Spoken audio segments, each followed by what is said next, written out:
Boa noite, professor. Meu nome é Lucas. Peço desculpa um pouco pela questão da iluminação, mas o senhor me conhece, vai dar tudo certo. Eu vou utilizar aqui um slide como guia para poder concluir aqui o processo de gravação do vídeo. Vou falar um pouco sobre o que é o COBIT, né? Falar também sobre alguns aspectos dele. Vou entrar em um nível um pouco maior de profundidade em relação à gestão do desempenho, né, do COBIT. Falar um pouquinho da história, né, as versões do COBIT. Não vou entrar, né, muito a fundo nessa área, porque é uma área bem rica, dá para fazer uma pesquisa mais profunda, mais inteligente nesse caso, quem tiver interesse. E basicamente é isso. Iniciando aqui, COBIT, Control Objectives for Information and Related Technologies. Então, o que é o COBIT? De uma forma bem geral. Ele é um framework, né, criado pela ISACA para governança e gestão de TI. Né? Ele ajuda as organizações a alcançarem seus objetivos. Então, você tem o gerenciamento de risco, né? Você tem o gerenciamento da conformidade com regulamentações geopolíticas, né?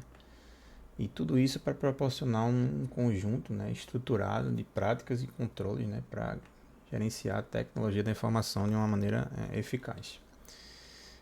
Aqui estão alguns pontos, né, só para dar uma pontuada. Então, é um framework utilizado no gerenciamento de TI, né, estrutura para desenvolvimento, implementação, monitoramento e melhoria das práticas de governança e gerenciamento de TI.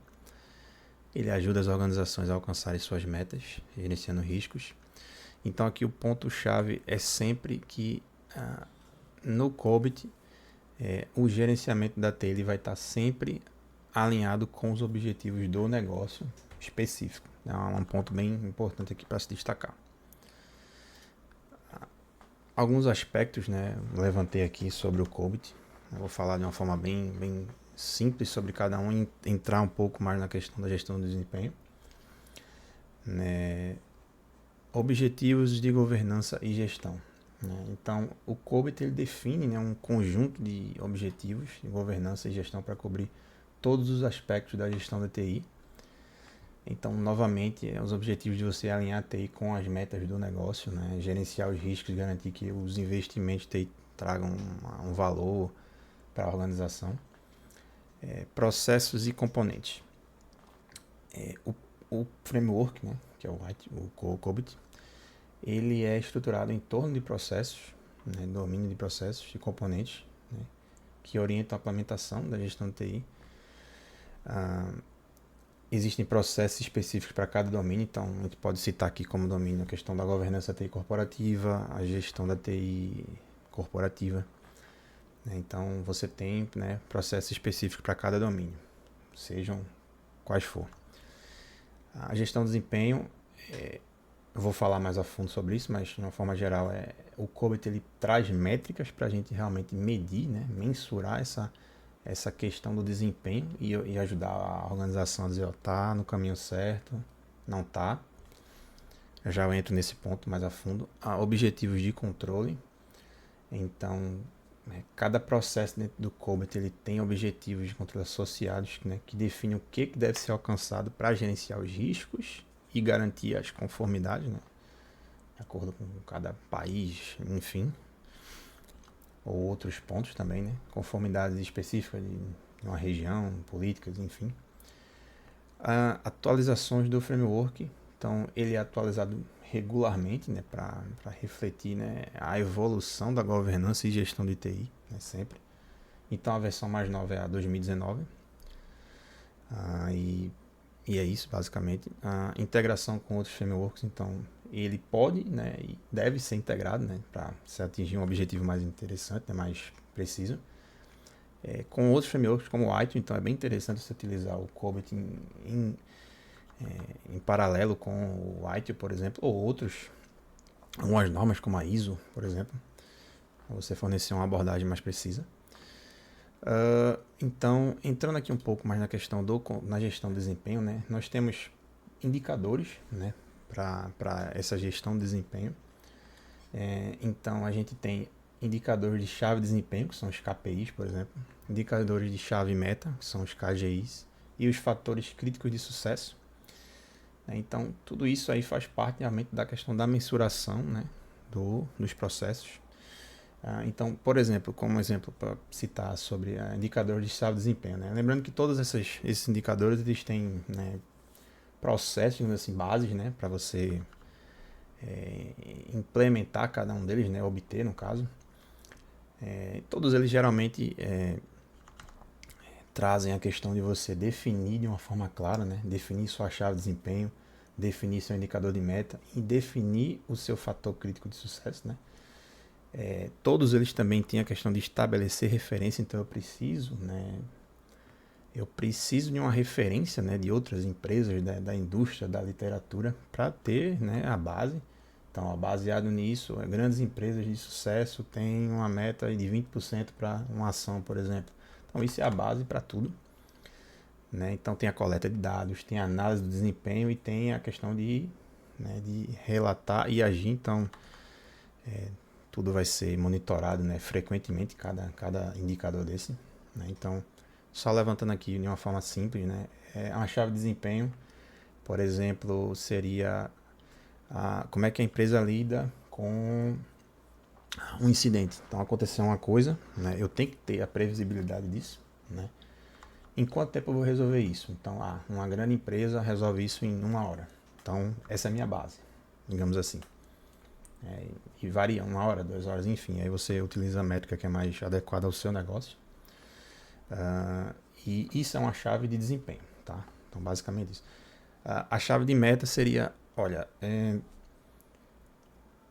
como é que eu vou, por exemplo, reduzir um incidente específico que acontece muito na minha área, né? Na área do meu negócio, digamos assim. Então, queda de serviço, sei lá, só um exemplo. Como é que eu vou reduzir isso em 20%? Então, você tem como isso um indicador, né? Uma chave de meta. Foi só um exemplo bem aleatório, mas é isso. E a questão do fator crítico de sucesso, né, que é CSF, seriam fatores, né, para você meio que garantir o sucesso, né, da sua gerência, né, vamos dizer assim. Então, por exemplo, visto que a minha aplicação caiu, uma aplicação sensível, por exemplo, um banco, né?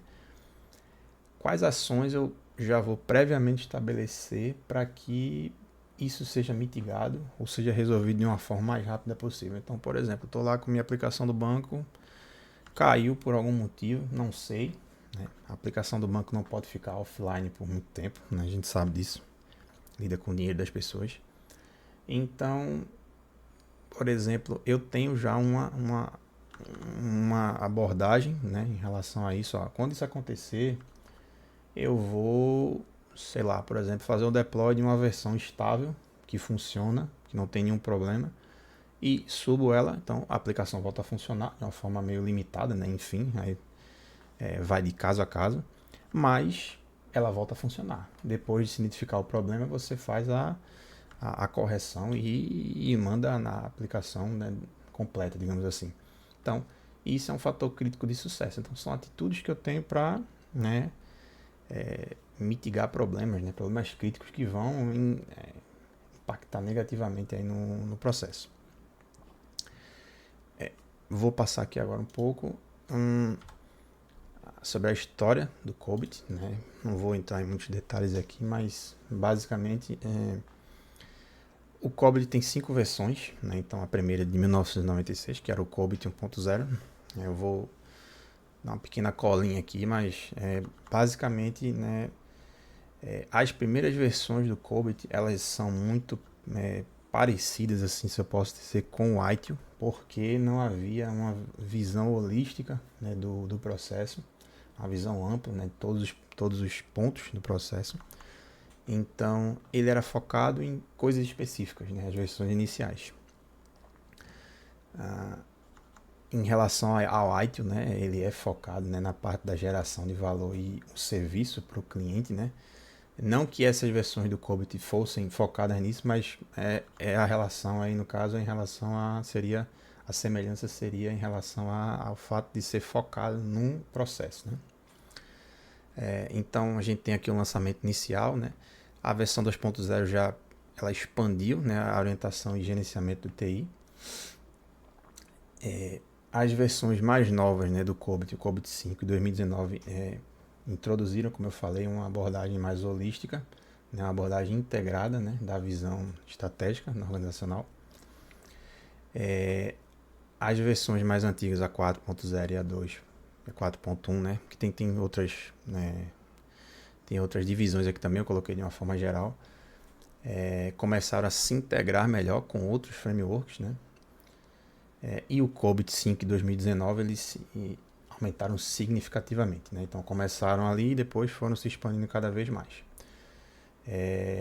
No COBIT 5 2019 a gente tem uma ênfase maior na criação de valor e gerenciamento de riscos, né, alinhando-se sempre com os objetivos da organização, né. E basicamente é isso, é só uma visão bem simples mesmo, né, não nada mais profundo.